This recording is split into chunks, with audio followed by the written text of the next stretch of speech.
and welcome to WRPB and WRPB Studios. With me is Brian Whitloffer, and there's always something that you have to think about, and when we think about it on our own, we usually get it wrong if we don't use a professional. Well, Brian has what I would call the secret sauce to investing. I guess that's what it would be. Yeah, that's a pretty nice way of saying it, Wayne, actually. Okay.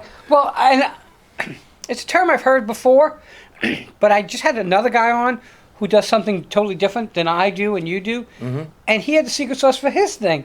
Yeah. And when you have somebody who has that secret sauce, that levels them from here up. So basically, you have now been doing investments for how long? Yeah, I started trading with my paper route money, stocks, believe it or not. Yeah, 73, 74, I lost half my money in the stock market. So like 13 cents?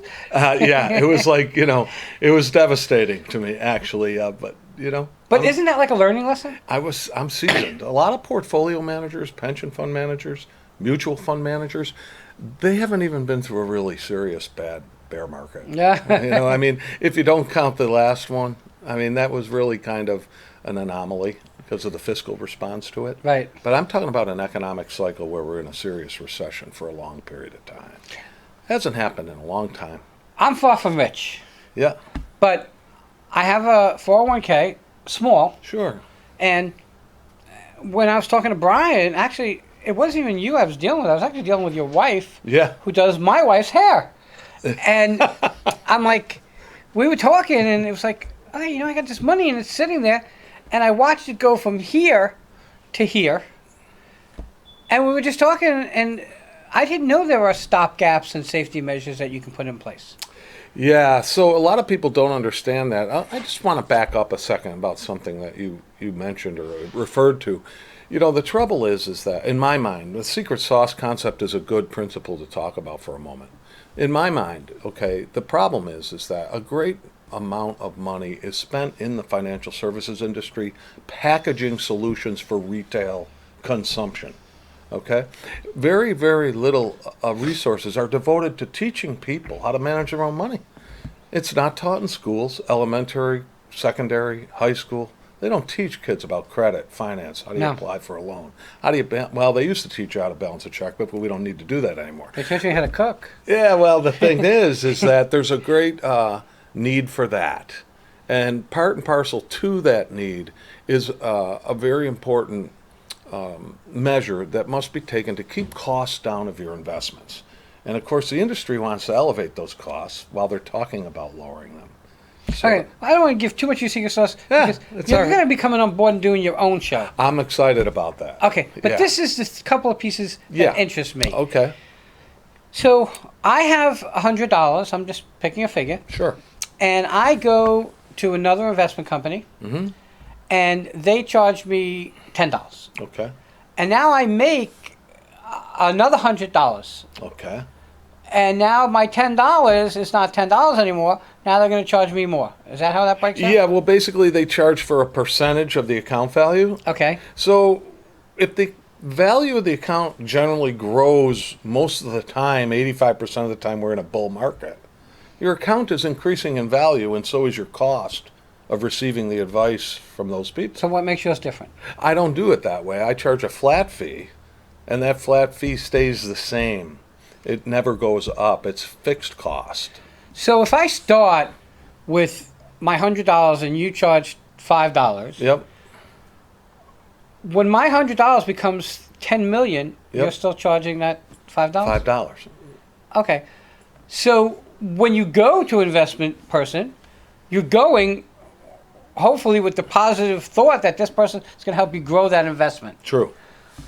And if you're growing it big, all you're doing is making... Not that it's bad to make other people money. Okay, don't get me wrong. No. Okay, but you want to maintain as much of what you got as you can. Right. And it gets to be big numbers. I'm talking about $100 here, but we're talking about 500,000, a million, 5 million, 8 million. We're talking, those are big numbers when you're getting a percentage. Absolutely right. And the other part to that's absolutely true, Wayne, and I think it's important to note also, if you take an example of a qualified plan, like a 401k you mentioned, anything that has a consistent amount of money being deposited into the account, Now we add that growth and the consistent increase in the cost of delivering advice to that growth, on top of the general market advance, which generally occurs.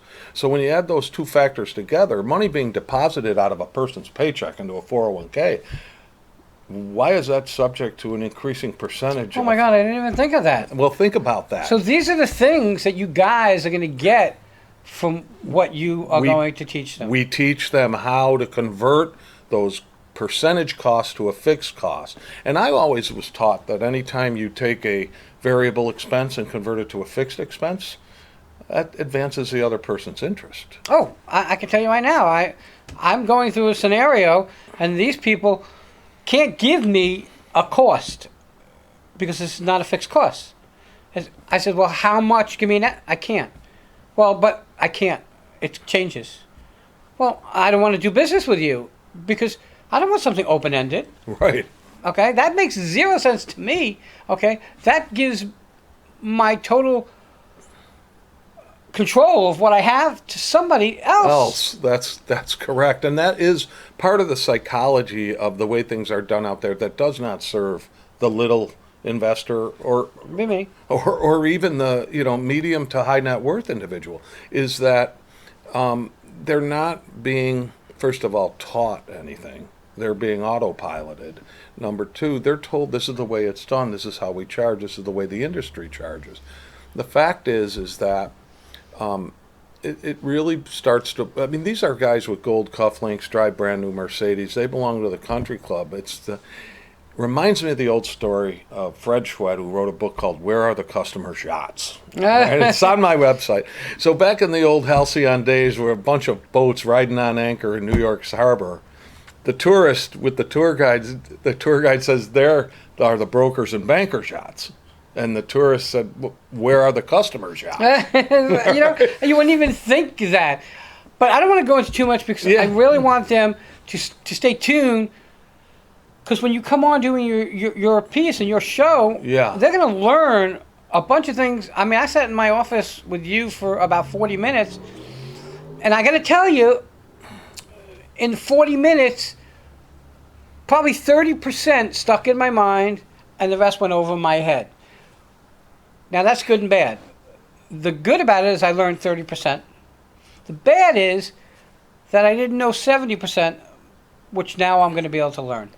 Right. And that's what the series of shows will do that I'm really excited about having your help with. We'll just teach people a little bit as we go, so not to overwhelm them. It's not anything that's brain surgery. It's just some basic concepts that they need to understand where the bodies are buried in the industry. People don't come and tell you that secret sauce concept because that's where they make most of their money, and there's really no defense against that. Before I let you go, it just struck me because you were telling me about where are the customers' yachts. Yeah. And I say to a bunch of people who come in here, I said, if you drove to my viewers in a Rolls Royce, they wouldn't even want to work with you. You could do the Mercedes thing, but the Rolls Royce, just because they think you're ripping them off. Okay? Because they're driving a Volvo or an Audi, which is a nice car, don't get me wrong. Sure. But you're driving a Rolls Royce. It just doesn't make any sense. Right. Brian, I want to thank you for coming on. My pleasure. Thanks for Guys, having me. you got to stay tuned. We're going to keep posting about when his show is going to start. Get the pieces together. If you look behind us, you will see that's your active website behind us. So you can kind of get an idea of what his website looks like. And you always want to stay tuned to WRPB. Brian, thank you so much. Wayne. Good to see you again. Everybody will be right back. My pleasure.